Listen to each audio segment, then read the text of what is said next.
But is Gombert's weaving too smooth for the old Michelangelo?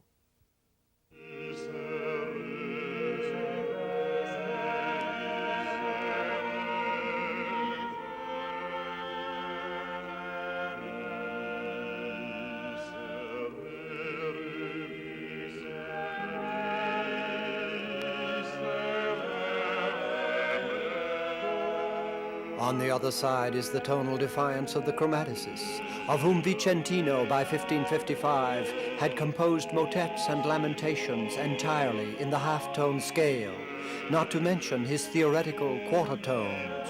Here the expressive element itself becomes a gulf, where the old modes go down, while the major and minor keys remain despairing of the port.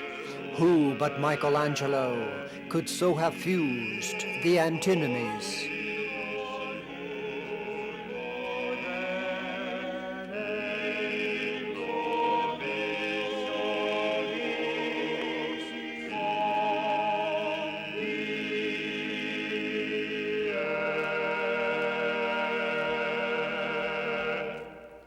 For him it was the time of the late unfinished Pietas, this about 1556, formerly from Palestrina.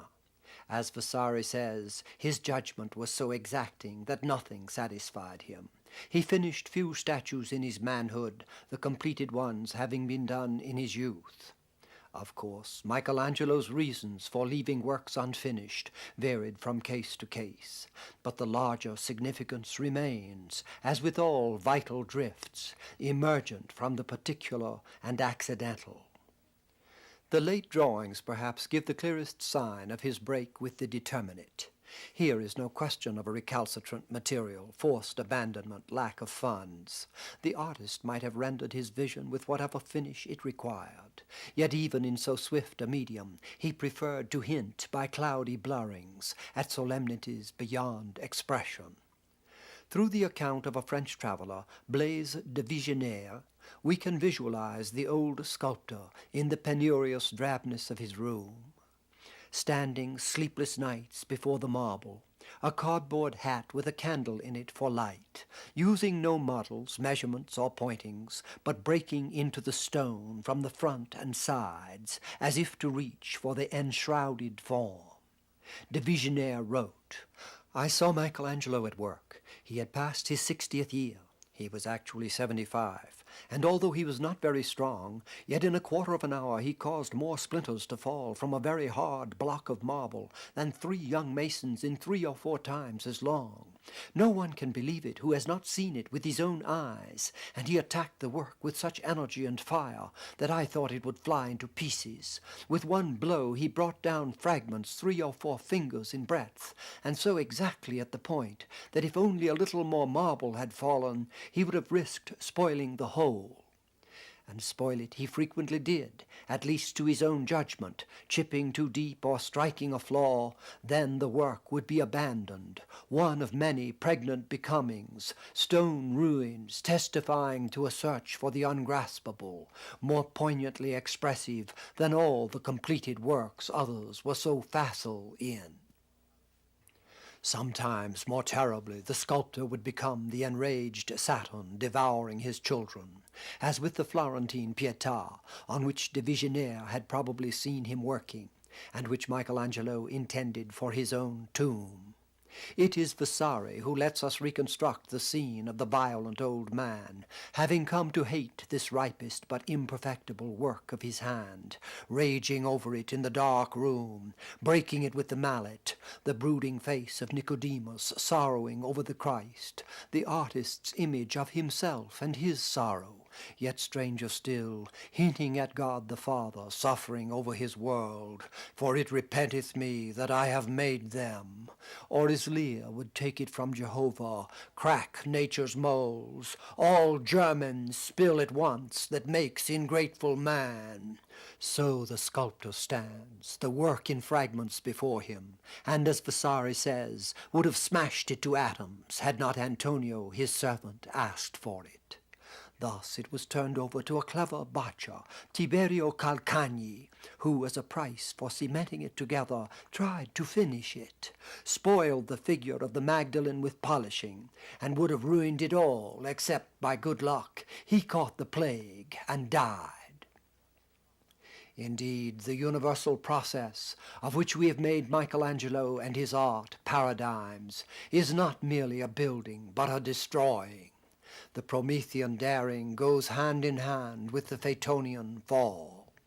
And this returns us to the Western history of which Michelangelo was a part. For the concept of artist as protagonist of creative spirit is a product of the way of thought Michelangelo and his age initiated, of the Renaissance assertion of human power in an articulated world of time, space, and causality.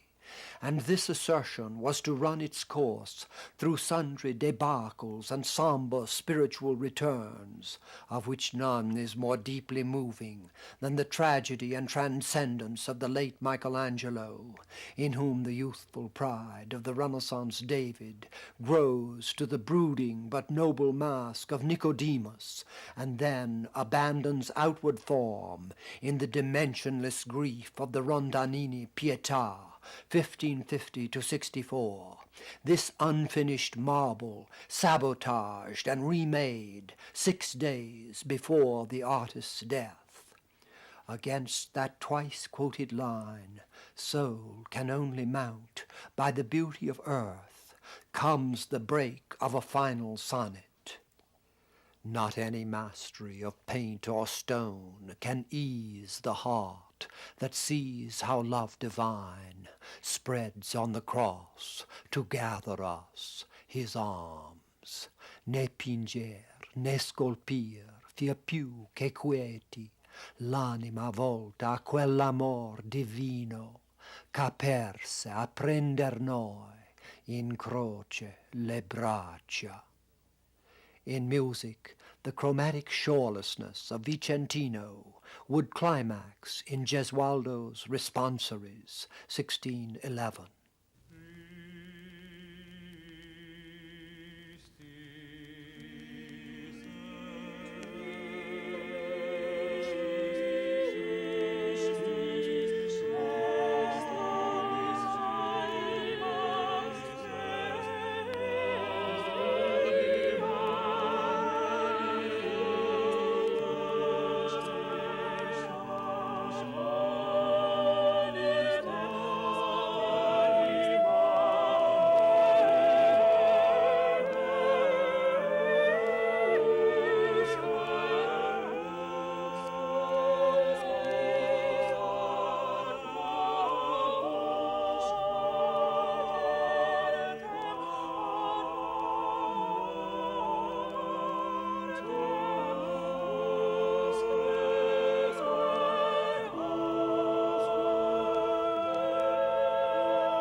Here pride is so broken on the wheel of fate that we are simultaneously thrown back to the Byzantine and medieval spaceless image, and forward to the post-Renaissance surrender and return to this El Greco, or philosophically to Pascal, that whole current which, down to our own day, penetrates humanism and comes out on the other side. For the world's proudest civilization has perpetually humbled itself before the lean figure of self-sacrifice and earthly negation, the stripped Christ at the column, for whom Rembrandt, too, would fall out with form and color. And yet it is strange. The work to which Michelangelo turned with most intensity at the close of his life was most assertive, the construction of the dome of St. Peter's. Despite the opposition of enemies, or perhaps on that account, he would not give it up. As he said, "Many people believe, as I do myself, that I have been placed at this post by God. I will not leave it."